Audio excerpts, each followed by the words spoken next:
तो हेलो दोस्तों, कैसे हैं आप सब लोग। उम्मीद करता हूं ठीक होंगे। स्वागत है आपका हमारी एक और नई रिएक्शन वीडियो में। दोस्तों आज जो वीडियो मैं आप लोगों के लिए लेकर आया हूं वो वीडियो बहुत ही ज़्यादा इंटरेस्टिंग है, बहुत ही ज़्यादा धमाकेदार वीडियो होने वाली है। दोस्तों ये वीडियो है पाकिस्तान की खूबसूरत यूट्यूबर महफिस नाज की। दोस्तों महफिस नाज आज पाकिस्तान के ग्राउंड पर उतरी हैं और पाकिस्तान के मदरसा छाप लोगों से ये जान रही हैं कि इजराइल जो रमज़ान के महीने में भी गजा में पेल रहा है जिहादियों को, उसके बारे में वो क्या सोचते हैं। दोस्तों जो महफिस नाज हैं पाकिस्तान की रहने वाली एक यूट्यूबर हैं जिनकी फ़ैन फॉलोइंग भारत में काफ़ी ज़्यादा है और लोग इनके वीडियोज़ काफ़ी ज़्यादा पसंद करते हैं। बट दोस्तों पाकिस्तान की तो मतलब आदत ही वही होती है, इनको कुछ भी हो जाए, इनके घर में चाहे खाने को ना हो, लेकिन फिर भी ये इजराइल को ज़रूर मारते हैं, इजराइल से ज़रूर जंग लड़ने की बातें करते हैं। तो दोस्तों वीडियो बहुत ही ज़्यादा इंटरेस्टिंग है और आप देखिए जिनके यहाँ खाने को आटा नहीं है वो भी इजराइल को पेलने की बात कर रहे हैं, इजराइल से जंग करने की बात कर रहे हैं। दोस्तों तो वीडियो बहुत ही ज़्यादा इंटरेस्टिंग है, आप लोग बिना स्किप के पूरा वीडियो देखें, बहुत ही ज़्यादा मज़ा आने वाला है। तो दोस्तों देखते हैं वीडियो, मिलते हैं वीडियो के लास्ट में। क्लियरली दिया गया कि हम लोग जरा अमन पसंद है, तो अभी नया नया एक G20 के बाद एक इतना बड़ा फैसला जो है ये वो करके अपने पाँव पे कुल्हाड़ी। एक मिनट के लिए आपकी बात मैंने सुन भी ली और मान भी ली, लेकिन जहां एक तरफ उन्होंने फलस्तीन को एड भेजी है, वहीं दूसरी जानिब उन्होंने अल ऐलान कहा है कि हम इसराइल के साथ खड़े हैं और हम उन्हें सपोर्ट करते हैं। कहा तो पाकिस्तान ने भी है, अगर अंदर खाते देखा जाए तो पाकिस्तानी प्राइम मिनिस्टर भी इसराइली लोगों से मिले हैं और पाकिस्तान से इसराइल लोग भी गए हैं।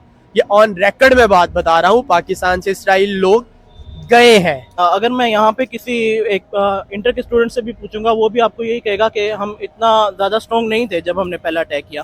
तो डेफिनेटली अगर अटैक करना भी था तो एक प्लान होना चाहिए था, या जो बड़ी से बड़ी जंग भी होती है वो भी एक डेस्क पे ख़त्म होती है, एक टेबल पे ख़त्म होती है। तो इससे ज़्यादा बेहतर तरीके हो सकते थे।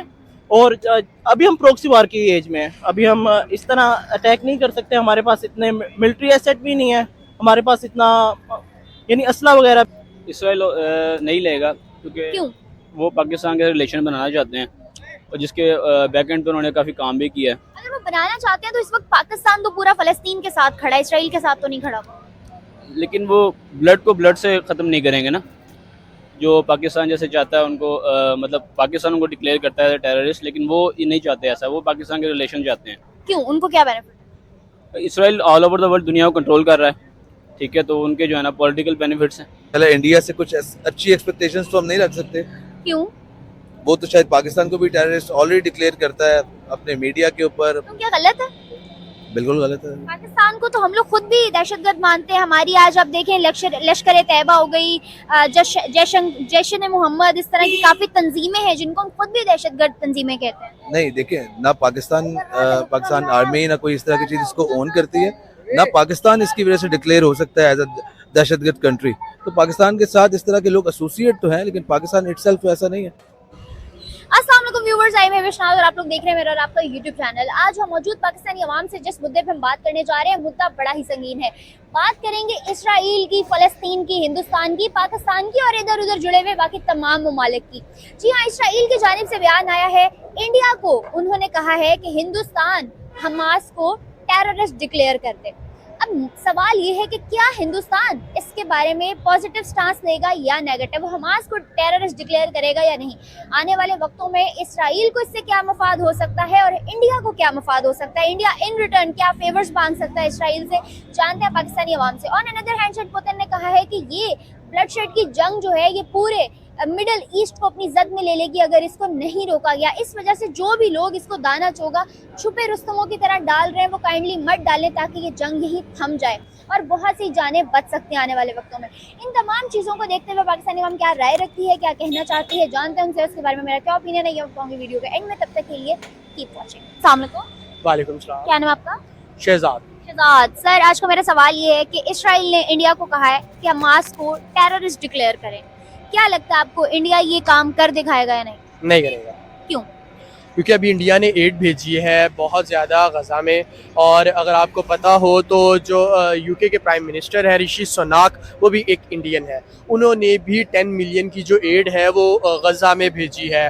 और इस वक्त अगर देखा जाए तो जो इस पूरे खित्ते की सूरत हाल जियो स्ट्रेटेजिकली अगर देखा जाए तो अगर इंटरवीन करता है इंडिया और अगर इंडिया सपोर्ट करता है इसराइल को तो इंडिया को चाइना से भी खतरा है, क्योंकि रशिया इसकी सपोर्ट में नहीं है और जो रशिया करेगा वही चाइना करेगा। तो इंडिया डायरेक्टली इन्वॉल्व होगा तो ऑब्वियसली चाइना रशिया सब कुछ इन्वॉल्व होंगे, उनको हर लिहाज से खतरा है। और अभी G20 भी हुई है इंडिया में, तमाम मुल्कों के जो सरबराहान भी वहाँ पे थे, वहाँ पर उन्होंने यही मोदी साहब की तरफ से बड़ा क्लियरली दिया गया कि हम लोग ज़रा अमन पसंद है। तो अभी नया एक G20 के बाद एक इतना बड़ा फैसला जो है ये वो करके अपने पाँव पे कुल्हाड़ी। 1 मिनट के लिए आपकी बात मैंने सुन भी ली और मान भी ली, लेकिन जहाँ एक तरफ उन्होंने फलस्तीन को एड भेजी है, वहीं दूसरी जानिब उन्होंने अल-ऐलान कहा है कि हम इसराइल के साथ खड़े हैं और हम उन्हें सपोर्ट करते हैं। कहा तो पाकिस्तान ने भी है, अगर अंदर खाते देखा जाए तो पाकिस्तानी प्राइम मिनिस्टर भी इसराइली लोगों से मिले हैं और पाकिस्तान से इसराइल लोग भी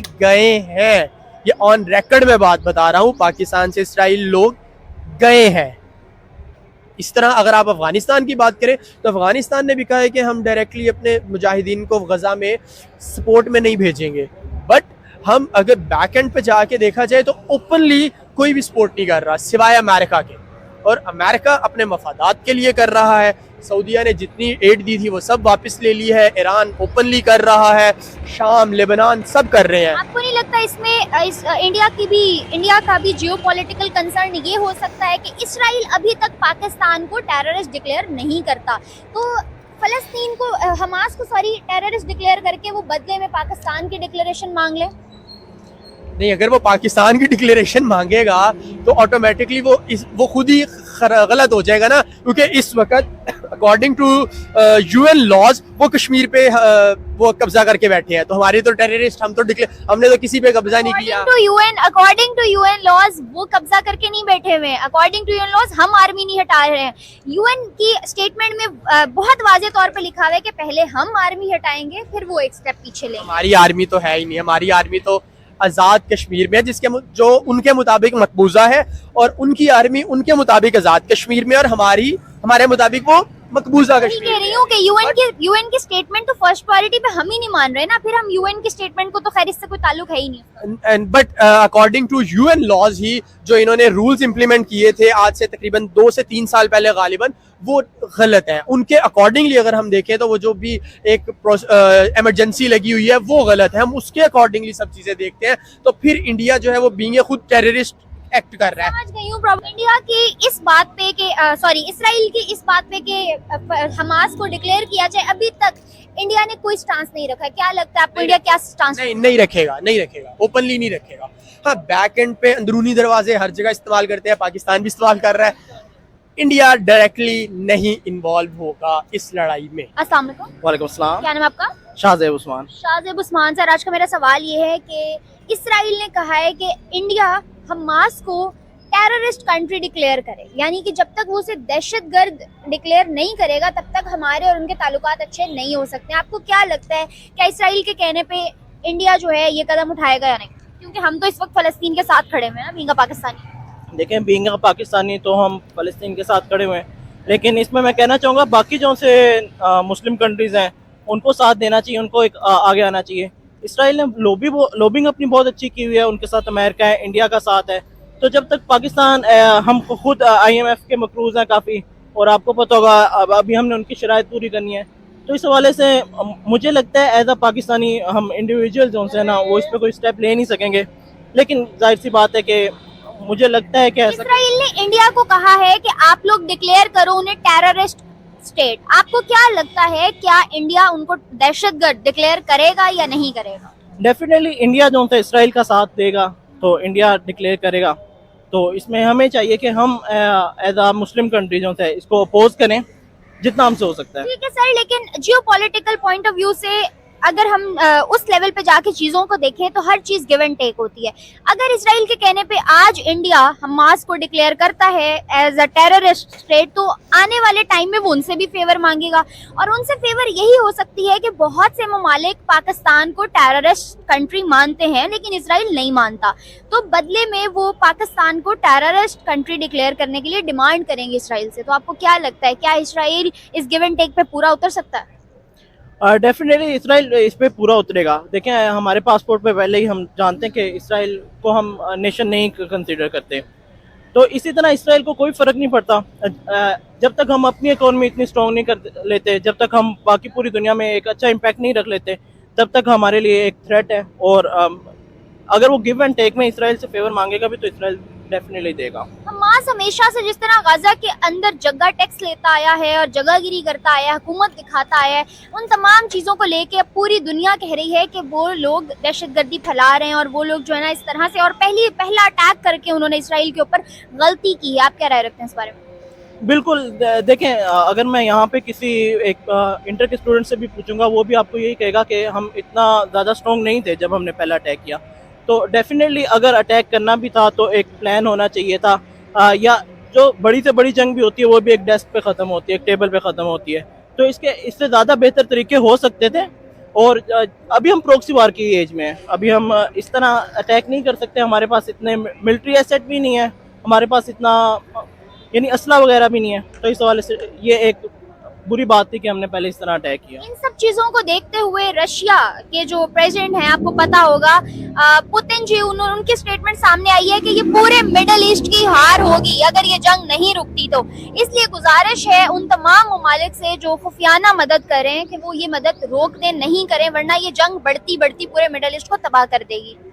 बिल्कुल, देखें, मिडल ईस्ट जोन है उसमें हमारे पास जो सबसे बड़े नेशन आते हैं वो कतर आता है, उसके बाद दुबई आता है। कतर हम जानते हैं कि एक ऑयल रिच कंपनी है, और दुबई जो है वो एक बहुत ज़्यादा टूरिज़म की बुनियाद पे चलता है।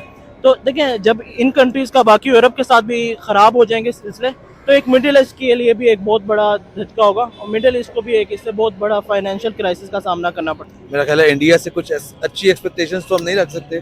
क्यों? वो तो शायद पाकिस्तान को भी टेररिस्ट ऑलरेडी डिक्लेयर करता है अपने मीडिया के ऊपर। तो क्या गलत है? बिल्कुल गलत है। पाकिस्तान को तो हम लोग खुद भी दहशतगर्द मानते हैं। हमारी आज आप देखें लश्कर तैयबा हो गई, जैश-ए मोहम्मद, इस तरह की काफी तंजीमें हैं जिनको हम खुद भी दहशतगर्द तंजीमें कहते हैं। नहीं, देखिए, ना पाकिस्तान आर्मी ना कोई इस तरह की चीज़ इसको ओन करती है, ना पाकिस्तान इसकी वजह से डिक्लेयर हो सकता है एज अ दहशतगर्द कंट्री। तो पाकिस्तान के साथ इस तरह के लोग एसोसिएट तो हैं, लेकिन पाकिस्तान इटसेल्फ तो ऐसा नहीं है, ना मैं ऐसा मानता हूँ। आपको नहीं लगता इतने वर्षों से पाकिस्तान के ग्रीन पासपोर्ट को इसीलिए डिवैल्यू किया जाता है क्योंकि पाकिस्तान ग्लोबली जो है टेररिस्ट कंट्री कंसीडर होता है? बिल्कुल ऐसा ही है। शायद यही वजह है कि हमारा पासपोर्ट जो है वो वैल्यू नहीं रखता, क्योंकि हमें उस तरीके से रिकॉग्नाइजेशन नहीं मिलती, या शायद हमारे साथ इस तरह के धब्बे लगे हुए टेररिज्म के। ठीक है, हमास को लेके क्या स्टेटमेंट देंगे? क्या वो वाकई दहशतगर्द कंसीडर करने काबिल है या नहीं? हमास गाजा पे काफी हद तक जुल्म सितम जो है उनकी जानिब से होता हुआ हमेशा दिखाई भी दिया, और कहा जा रहा है कि वो जगह टैक्स लेते थे और मतलब हुकूमत जमाना चाहते थे वहाँ। कहा जा सकता है, क्योंकि मेनली जो भी मुसलमानों पे अगर जुल्म कर रहा है तो हमारी नज़र में अच्छा तो नहीं हो सकता। लेकिन हिस्सा तो फलस्तीन का ही है। एग्जैक्टली, हिस्सा फ़लस्तीन का है। तो मैं तो ये समझता हूँ कि अगर वो जुल्म कर रहे हैं तो फ़लस्तीन, इसराइल भी एक तरह से फ़लस्तीन का ही हिस्सा है। पूरी दुनिया के बहुत से बड़े ताकतवर और नामवर मुमालिक ने साथ छोड़ा फलस्तीन का, इस वजह से क्योंकि हमास की जानिब से पहले अटैक किया गया था जिसको सफर किया, फेस किया गाजा के लोगों ने। क्या राय रखते हैं आप इसमें? इंडिया जो है वो इसराइल को सपोर्ट कर रहा है, एड जो है वो फलस्तीन को भी भेज रहा है। मेरा ख्याल है सिर्फ हमास, फ़लस्तीन या इसराइल की बात नहीं है। दुनिया में कहीं भी जब भी मुसलमानों के साथ ऐसा कुछ हुआ है तो उनको अकेला ही छोड़ा गया है, चाहे वो इंडिया के अंदर जुल्म हो, चाहे इंडिया से बाहर कहीं पर जुल्म हो। अच्छा, आपने कहा अकेला छोड़ा गया है, चलो मान लिया एक मिनट के लिए कि छोड़ दिया बाकियों ने अकेला, क्या मुसलमान कभी यकजहती से काम लिया उन्होंने? मुसलमान यकजहती से काम लेते हैं अगर उसमें सियासत इन्वॉल्व ना हो। जैसे आज मुस्लिम कंट्रीज भी एक नहीं है, तो हम कैसे एक्सपेक्टेशंस रख सकते हैं बाकियों से? मेरा ख्याल है इस दौर के अंदर हम एज अ कंट्री तो शायद जवाब नहीं दे सकते, हर बंदा अपना जवाब दे है।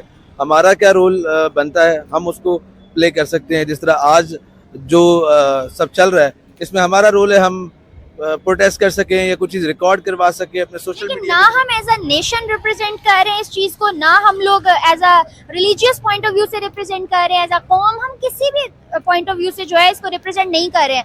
फिर हम कैसे किसी दूसरे को बुरा कह सकते हैं, या कैसे कह सकते हैं कि मुसलमानों पे जुल्म हुआ तो कोई और उठ के खड़ा नहीं हुआ? मुसलमान खुद जब खड़े नहीं हुए तो कोई और कैसे खड़ा होगा? देखिए, ये सबसे बड़ी अफसोस की बात है कि जब कोई सियासी जलसा होता है तो सब एक साथ होते हैं, जब कोई सियासी पार्टी की बात होती है तो सारी पार्टीज मिल जाती हैं एक पॉइंट ऑफ व्यू के ऊपर, लेकिन जहाँ पर बात मुसलमानों की है तो वो आप सही कह रही हैं कि मुसलमान ही एक साथ नहीं है। तो आप लोगों ने वीडियो देखी, वीडियो बहुत ही ज़्यादा अच्छी थी, बहुत ज़्यादा इंटरेस्टिंग वीडियो थी और बहुत कुछ जानने को मिला कि जज्बा बहुत है पाकिस्तानियों में, और जिनके घर खाने को आटा नहीं है रमज़ान में वो खुद बोल रहे हैं कि इतनी ज़्यादा महंगाई है, लेकिन जब बात इजराइल की आ जाती है दोस्तों तो ये सभी जंग करने के लिए उतावले हो जाते हैं और जंग करने की बातें करते हैं, चाहे वो इजराइल हो, चाहे वो भारत हो, चाहे वो कोई और हो। अब तो छोटा छोटे देश जैसे अफ़गानिस्तान भी पाकिस्तान को 2-3 दिनों से पेल रहा है, रगड़ रहा है, लेकिन ये बेचारे कुछ कर नहीं पा रहे हैं क्योंकि उधर तालिबान के लड़ाके वो जो सर पर कफन बांध कर घूम रहे हैं उनसे इनकी फटके 4 बित की हो जाती है दोस्तों। और ये बात करते हैं इजराइल से जंग लड़ने की, भारत से जंग लड़ने की, तो दोस्तों इनका जज्बा जो है ये किसी न किसी दिन को डुबा देगा। और जिस प्रकार से ये अपने अंदर जज्बा लेकर घूमते हैं कि हम इस्लामी कौम हैं, हम इस्लामी कौम हैं, इस्लामी कौम बहुत सारे बड़े बड़े देश हैं जो बहुत ही ज़्यादा ताकतवर हैं, बहुत ही ज़्यादा आर्थिक तरीके से संपन्न देश हैं, बट वो भी इजराइल का नाम सुन के काँप जाते हैं, तुम्हारी क्या हैसियत है। तो ये बात पाकिस्तान को सोचना चाहिए। और जो ग्राउंड पर उतरी है, बात करें महफिज नाज की, यार तुमको भी सोचना चाहिए, कोई सोच समझ के कंटेंट लाना चाहिए। इन जाहिलों के चक्कर में पड़ जाती हो महफिज जी, आप भी इतनी ज़्यादा भारत में पसंद की जाती हो। किसी अच्छे लोगों का इंटरव्यू लिया करिए आप, इन जाहिलों का इंटरव्यू लेकर आप क्या दिखाना चाहती हैं कि पाकिस्तान में जाहिलों की कोई कमी नहीं है। बट आप बहुत ही ज़्यादा प्यारी लगती हैं, आपकी बहुत ही ज़्यादा फ़ैन फॉलोइंग भारत में है, लोग आपके वीडियोज़ बहुत ही ज़्यादा पसंद करते हैं भारत में। तो प्लीज़ ऐसा मत किया करिए, अपने वीडियोज़ में अच्छे लोगों को लेकर आया करिए जो अच्छी बातें किया करें। और ये जंग वंग किसी के हक में नहीं होती है, इससे सिर्फ नुकसान ही होता है। खासकर इजराइल से बिल्कुल ही दूर रहिए, वरना पाकिस्तान को बहुत बड़ा नुकसान हो सकता है, क्योंकि वो एक ऐसा पटाखा है, ऐसा बम है, अगर उसके करीब जो जाएगा वो फिर दग जाएगा। यही हाल हो रहा है गजा में। रमज़ान का महीना चल रहा है लेकिन फिर भी इजराइल वाले पेल रहे हैं, पेल रहे हैं, पेल रहे हैं, और वो पेलते ही रहेंगे। तो दोस्तों ये थी वीडियो बहुत ज़्यादा इंटरेस्टिंग थी और बहुत ही मतलब क्या ही कहें यार, इन पाकिस्तानियों की बातें सुनकर ना हंसी आ जाती है। जितना मज़ा कपिल शर्मा का शो देखने में आता है उतना ही ज़्यादा मज़ा पाकिस्तानियों की जो आम पब्लिक होती है, जो जज्बे वाली कौम होती है, उनके विचार सुनने में आता है कि वो इजराइल पर क्या विचार रखते हैं, इंडिया पर क्या विचार रखते हैं, और भी जो बड़े देश हैं उन पर क्या विचार रखते हैं दोस्तों। तो इनके लिए इनका सब कुछ अपना धर्म ही है और अपनी कौम ही है, अपना जज्बा ही इनके लिए सबसे बड़ी ताकत है और इनको किसी से कोई मतलब नहीं है। तो यही देखते हैं आगे इनका क्या हाल होता है। आज ये आटे के लिए परेशान, अभी कुछ दिनों के बाद भारत ने पानी भी रोक दिया, अब ये कुछ दिनों के बाद पानी के लिए भी परेशान होंगे।